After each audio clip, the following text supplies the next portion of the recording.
Oh, yeah. You caught me minding my business, and you should really do the same.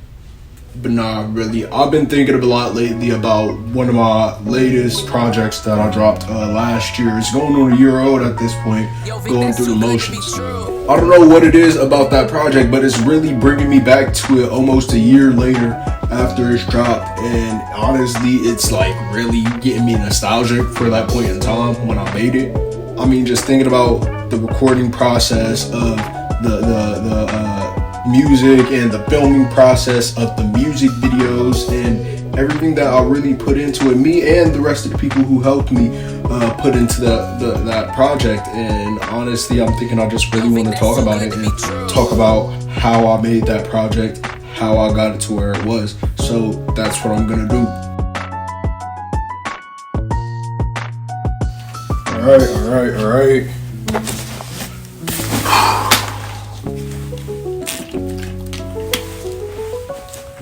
Let's start.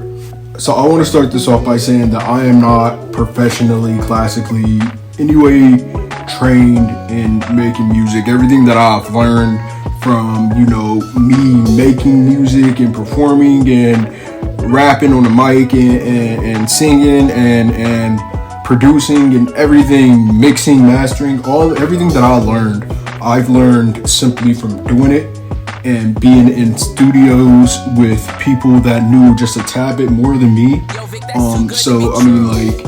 And honestly, I learned a whole lot more doing it myself than I learned being in any studio. So just to let you know, you don't need anything to actually begin to get good at this. There are a hell of a lot more people that know a hell of a lot more than I do.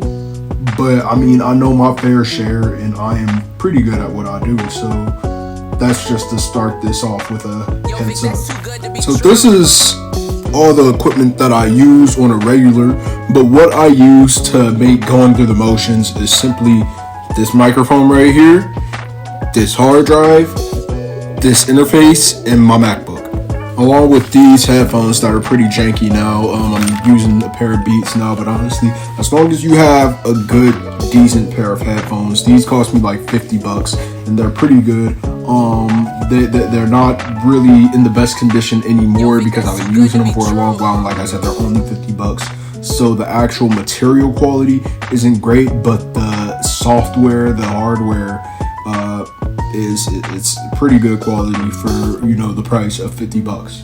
Honestly, starting off, you're only going to need a few things. You're going to need a laptop of some sorts and a DAW, which is a digital audio workspace. That's where you're going to create your music. You're going to need a mic. You're going to need a good pair of headphones. You're going to need an interface, and I suggest getting a hard drive, but it's not necessary for when you start. But I suggest that you get a hard drive because you're going to use a lot of space on your computer really fast. So I suggest, instead of keeping all that stuff stored on your computer, you keep it stored on a hard drive in order to keep more space on your laptop and to, have all your projects in one space that is easily to find and easier to keep away from damage. Honestly, you don't need a whole lot to do it. When I first got my first set of audio equipment, recording equipment, I spent around $550 for what I got. And honestly, a few of those things were extra things. I bought a shield for my microphone stand. I bought a whole microphone stand. This isn't the same one, but I had bought a microphone stand back then. And I bought a mic, which is not the mic that I currently use to record on, but it is this mic. This was my first ever mic. So many of my early songs, not my first songs, but a lot of my earlier songs, I recorded a lot of those on this very mic, including work on my project 24 Rising. In fact, I recorded just about most of 24 Rising on this mic right here. So yeah. But now that we're done with all the equipment and everything that I use, let's talk about the actual project, Going Through the Motions. If you watch my 2024 recap video, I talked a little bit about where I was at when I recorded Going Through the Motions and how I was feeling, what I was going through currently in my life at that moment. And honestly, I didn't get super deep into what that was because that was a big spanning video. going over my entire year, so I didn't want to spend too much time on one section, but that is what this video is for.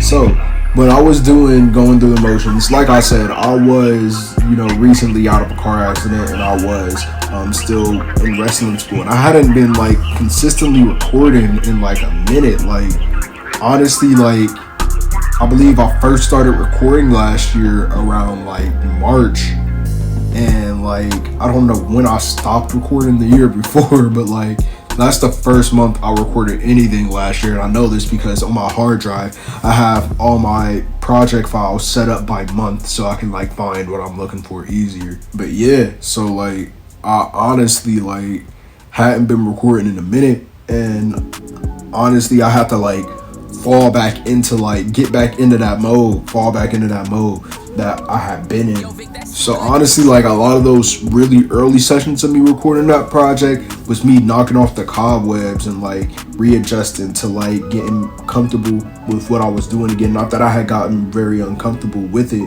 it's just that like I had to like, get back in that mode where I could do it and not have to really think much about it. I could just go and I could do it. Honestly, I can say the project that I was listening to the most and like what honestly inspired just at least a little bit of it was Jackman by Jack Harlow. I was listening to that album a lot at that time, and I still like that album a whole lot, but like, you know what I mean, that was in heavy circulation for me at that moment in time. And the first track on that really inspired the first track on Going Through the Motions, Victims of Circumstance. A few tracks on here were actually leftovers, or not leftovers I should say, but like pulled from another project that I had been working on, a project that I have been working on since 2022, and that is my project that I dropped on New Year's Day this year. And you should go listen to it if you haven't yet. It's Memories Like Diamonds. But the tracks Let's Talk About It and California Breeze actually came directly from that project. And I believe I recorded Tie Dye for a draft of some project that I was working on probably about a year earlier than I recorded Going Through the Motions. So that was another track that I had that was just sitting around that I knew it was a super dope track that I was like, yeah, I think it'll fit on this project. So the original tracks that I made for this project were Victims of Circumstance, Painting Pictures, and Kobe Year. I don't want to get like too deep into like what are the meanings of these tracks because that's another video for another time, but I just kind of wanted to talk about like how those tracks came to be and how I kind of picked the track list for that project and what it was supposed to be. But once it came to getting those music videos off, honestly I think that was like probably the funnest part of creating this project, for me at least. I do my best to like get music videos shot like and edit it so I can just have them. Like last year, that's what I did around the time that I finished the Going Through the Motions project. We went up to a set where we had previously been filming a film there, and we just shot like most of the music videos to this project up there on that set. So on that set, we shot the videos to Tie Dye, we shot the video to Painting Pictures, we shot about half of the video to Victims of Circumstance, and we also shot the video to California Breeze up there at that studio. And honestly, the reason why I really wanted to try to get a video for every track on there is because I wanted to like have like a visual album to this. Like I was thinking of things like Beyonce's Lemonade album, how she just had like a whole visual album that premiered and the album dropped at the same time, and I just thought that was like one of the coolest things ever. So I was like, yeah, I want to do that. So I made a deliberate plan to get a video shot to everything on that project, and it would be a whole lot easier to do a video for 6 songs than it would to 16 songs. So yeah, I mean, it worked perfectly for an EP. So by the time we left that set, pretty much all the videos were shot. There was only one video that we didn't have finished, and that was Kobe Year, and that's a video that I hit up my homie Matt Maytona. I hit him up and he helped me film that video for Kobe Year. So yeah, that came together perfectly. Now we got a video for everything on this album. And for Let's Talk About It, we didn't get like a like actual music video, but rather we got a Dreamer Vision performance. And that's because like I had ideas for a music video for Let's Talk About It, but I just couldn't see how any of them could like physically work out on the time and on the budget that we were working with. So honestly, it was just like, we gotta figure something out for a visual for this album. I wanted to try out the Dreamer Vision thing, and I was like, that's a perfect time to experiment with this and like try to get it right. But honestly, I don't want to talk too much. I just want to end this video by reminding y'all the fact that, like I said, I do all this stuff on my own. Like, I've been in the studio, I've recorded tons of music in an actual studio setting. Honestly, what works better for me is recording myself here at home. I can do it by myself. I can do unlimited takes. I don't have to worry about time. I don't have to worry about spending any extra money or anything. And I know how to mix. I know how to master my stuff to a proper sound, at least for me. Honestly, just like find out what works for you and do that. Like, do that to the best of your abilities and make some dope ass music with it, man. Ultimately, like, the main thing is just like, you know, make it having fun with this, you know what I mean? Like, don't take it too seriously to where you're like stressing yourself out and you're not enjoying it anymore. Like, have fun while you're doing this. But I mean, like, if you are taking it seriously and you want to actually do this, then like put your foot down, but like remember to always have fun at the same time as doing that, you know. I'll be back with another one of these videos once Egress 2 comes out, or probably shortly before Egress 2 comes out. Who knows when I'm gonna drop it.